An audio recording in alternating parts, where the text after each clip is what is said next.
if you're a business owner, an entrepreneur, or just someone who has a lot going on in life, look guys, it's not a matter of if you're going to experience stress, anxiety, and overwhelm. It's only a matter of when. And today I'm going to talk about some things you can do not only to maintain those stress levels, but to help avoid the anxiety and the overwhelm and just the crippling stress that comes along with the territory.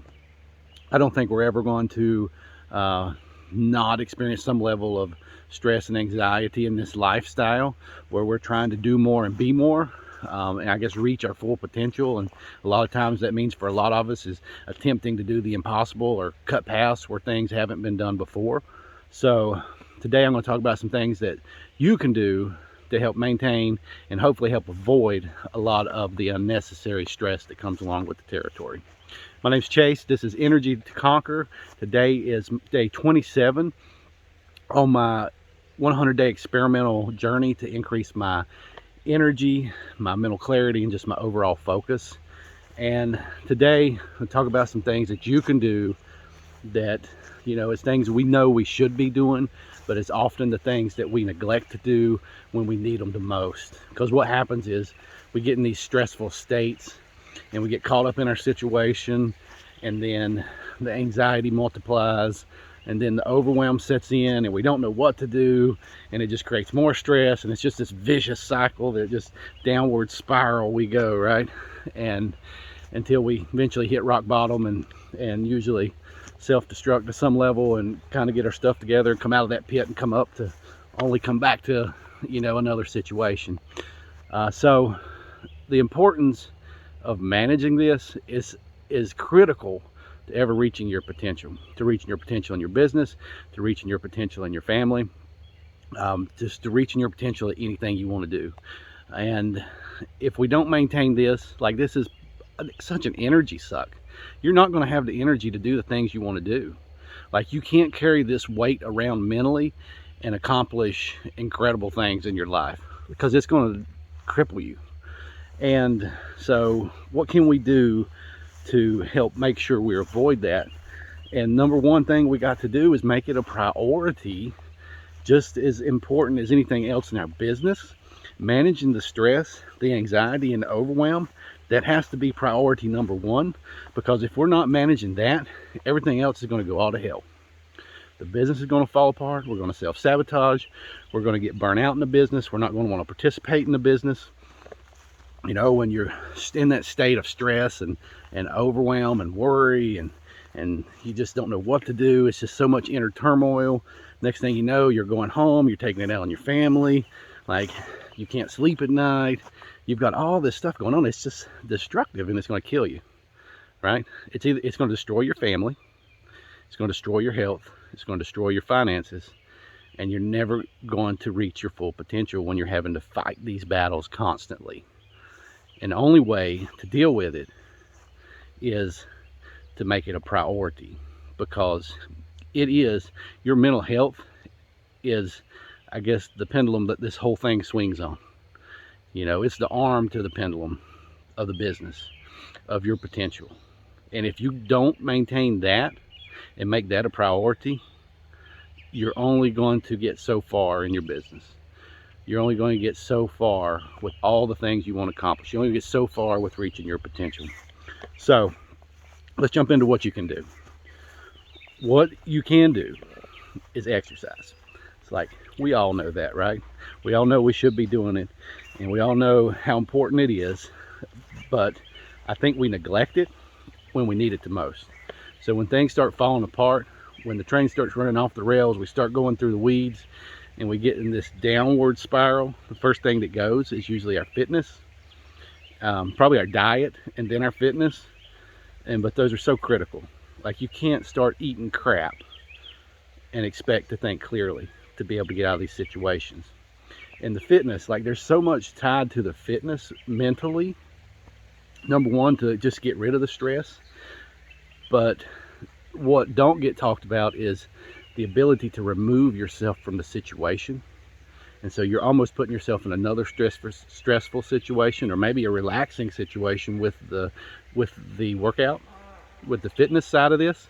And that allows you to be able to step out of the mud and the muck that you're in over here in the business situation and look at it being removed from the situation. And so there is a quote by Scott Jurek. He's a ultra runner. He does trail running, just crazy 200-mile races. Probably one of the fastest people there is in the world, or was.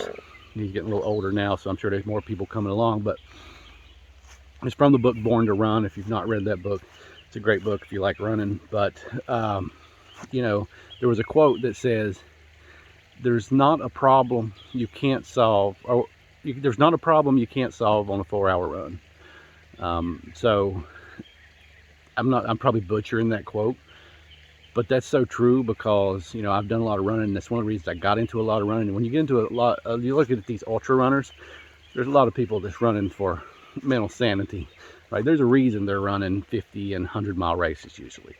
But you know, when you go run for 1 hour, 2 hour, like whatever problems you got, you're going to work through them. And if you can't work through them, you're going to get to a place of peace with them. And so that's why I fell in love with running. Not only give me self-confidence, self-esteem, and all these things, but it was an outlet for me to just work the problems out in my head and get them out of my head and kind of work through them and really just dull them down and remove myself from the situation, so that I can look at them and solve the problem instead of being completely stuck in the mud, you know, in all the chaos of the problem trying to solve it. Because as we all know, when you look at problems with other businesses, when you look at problems that other people are doing in their life that they're having, the solutions are so easy to us because we're from the outside looking in. But we're in the middle of that with the stress, with the overwhelm, with the anxiety. We can't see that clearly. And so we have to figure out a way to remove ourselves from that situation so that we can then look at the problem, you know, without being in it, so we can get, I guess, more clarity to be able to see where we're going wrong. And it's not always that easy, but fitness gives us an opportunity to do this daily. And that's what we miss. And I know with strength training, like, it's a good stress reliever.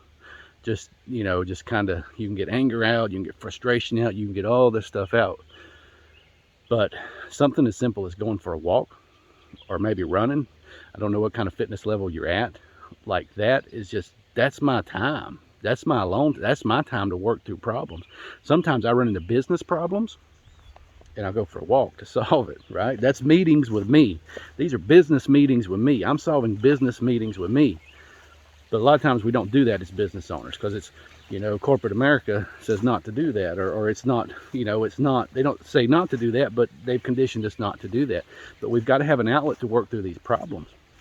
And that's what I've used the fitness as a tool to work through this stuff.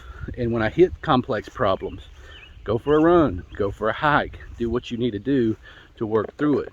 Like, that's part of the territory. That's the mental game that comes with entrepreneurship, with just being in business, and really just life. You know, it's not always possible, but if it is possible, then you need to take advantage of it. And sometimes we just have to make it a priority to sort through the mess. So the fitness, daily. You know, if you're doing one workout a day and you're still feeling overwhelmed, do two. Do a morning, do an AM, and do a PM. And the PM doesn't have to be hard, or maybe the AM doesn't have to be hard. Go for a 30-45 minute walk to clear your head, or a run, jog, whatever it is you do, right? Add the extra one in there. If one's not enough, add the extra one. If you're doing strength training, just add some, you know, go for a walk, go for a run, do whatever it is. And just use that time to clearly think. Now, when I walk, when I run, is, you know, that's really for mental health. I don't care about the fitness. I mean, I do care about the fitness, but my number one priority is the mental side.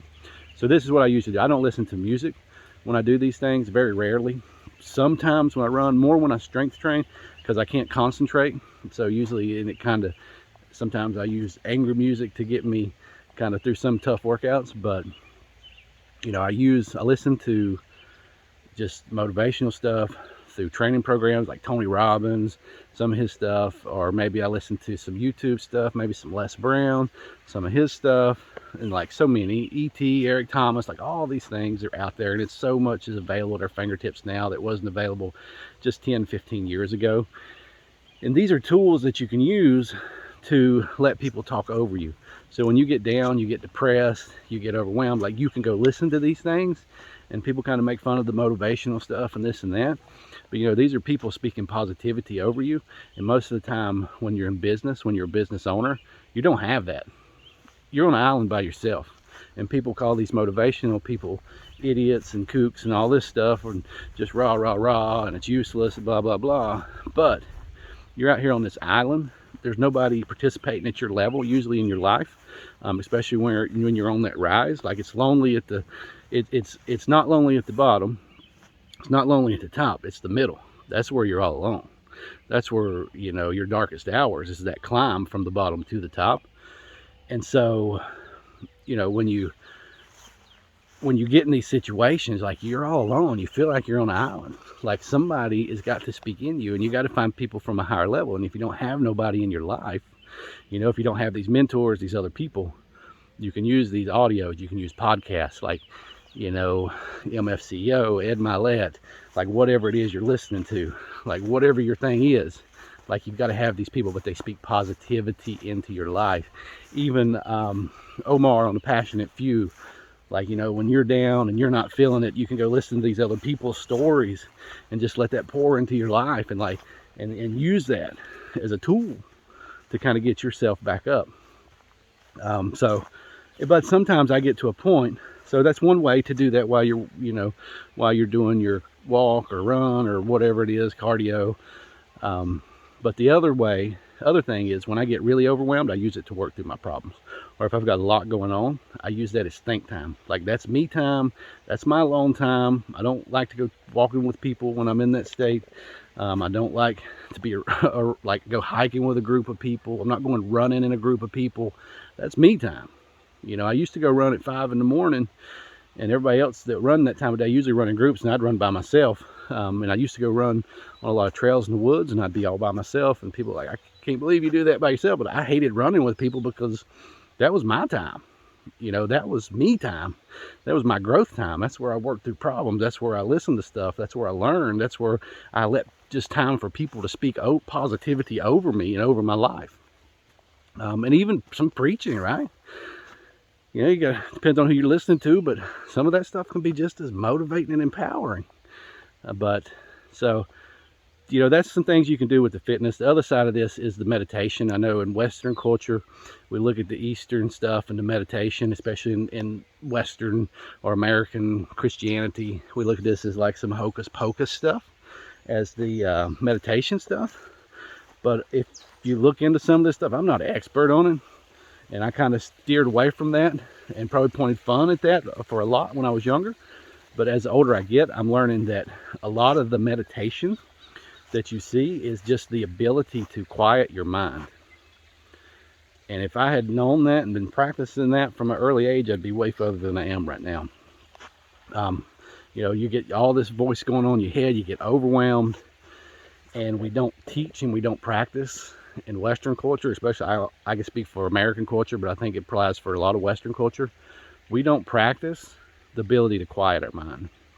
And it's not about you're in some kind of spiritual chant or whatever, you know, stuff that a lot of people make it out to be when the meditation. It's just you sit and breathe and focus on nothing for 5 minutes. And it's almost impossible for me to do. Some people master it, you know, I don't know. But you see these people, I guess more the Hindu people, whatever, the Indian people, like they'll be in a big city and buses and trains and cars and like just chaos going around, and they're just in this state of meditation where they're just completely cleared their mind for 30 minutes or an hour or in a park or on a bench on the side of the street, right? And that's the ultimate, I guess, goal with that, but it's something that I can't do. It's completely out of my realm. So, but that's something that we have to try to achieve. And learning to quiet your mind, like when you can't focus because of the overwhelm or because of the stress or because of the anxiety, like if you could just, It's like your own medication to recenter and refocus and remove yourself from all those negative thoughts in your head, to be able to approach this from a clearer point of view, where you can abstractly look at it and remove yourself from the muck and the mud. And that's what that's teaching you to do, is to just clear your head and think of nothing for 5 minutes. Because when I get overwhelmed, when I get stressed, when I get high anxiety, like I still struggle with it. I'm not perfect, like we all do. But being in business and running business, we've accepted that as part of our life, but it doesn't have to cripple us. So, there's a saying that says, Dan Pena says, that the higher the level of, I guess, disgust, or that uncomfortable feeling in your gut, like the higher the level that you're willing to tolerate in that, the higher your income will be. Because if you look at the lowest paying jobs, there's very little discomfort. And so, the most comfortable jobs pay the least. And the most uncomfortable jobs, like whether you're a brain surgeon or you're high level sales or whatever it is you're doing, like you're doing stuff that's uncomfortable every day. Even when you look at people who do power line work, electricity, high voltage electricity work, that kind of stuff. So you just start looking at all these different things. So the more comfortable the job is, like the less risk, the less,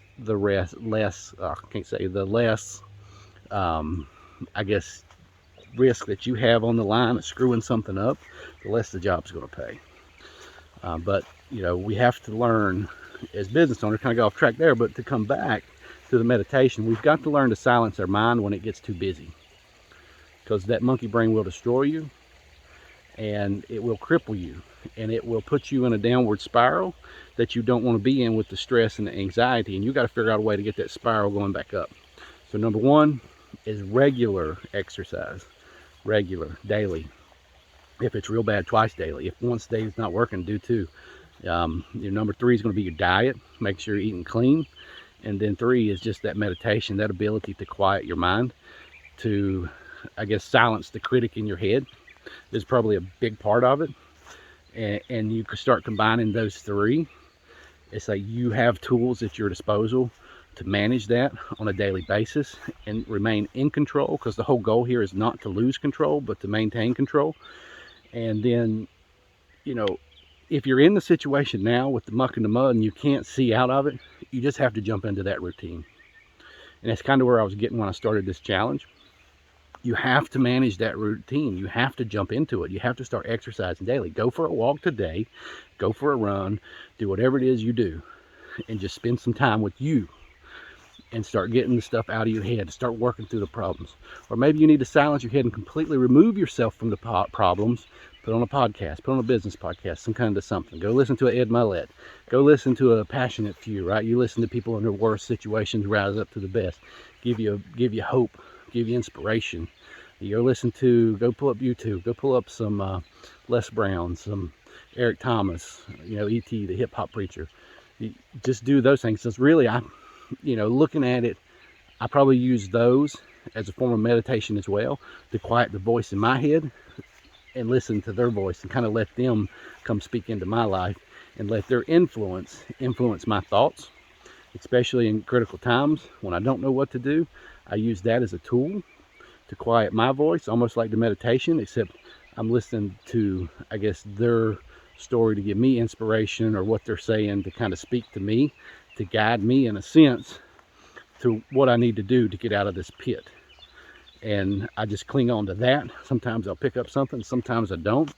But if I can pick up on something, sometimes it's simple of a 45-minute story, completely reshift and reframe the situation in my head to see it in a different light, that boom, I can start climbing out of this pit, right?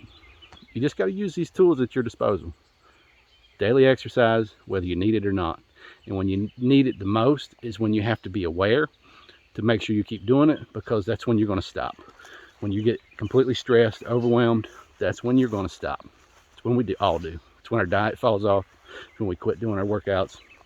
But we got to be aware of that, and we got to make our mental health the priority. You've got to make eliminating the stress, the overwhelm, the anxiety. That's got to be a priority number one in your business, because you are your business. You are your business' strongest asset, and you've got to take care of that, because your mind is the business. Unless you climb to the point that you've got an organization behind you and you've got people that can run the business without you, you are the business. Your mind is the business. You end up in a crazy house, you have a nervous breakdown, self-sabotage everything, or maybe just have to get away from the business is gone. The business is dead. So your mental health, your stress, managing your anxiety, and eliminating the overwhelm, that is your priority. So hope there's something you can take away from there. It's way long, probably the longest one I've done, but this is an important topic that we all need to address and we need to be aware of, and we need to make sure that we are making it a priority daily to maintain, so we don't end up in that downward spiral. Because honestly, I don't think that we can get into that upward spiral without maintaining on some level, you know, the fitness, the diet, and, you know, just the overall mental health. Like, I think that people do, but then they get in a situation where they can't get out of, you know, their health is so bad, or they've gone so far down this road that they don't even want to be a part of the business. So anyways, it's a long one. Hope there's something you guys can take away from it. See you guys tomorrow on day 28. Be full 3 weeks on this, or 4 weeks, sorry, full 4 weeks. Hope you guys have a blessed day.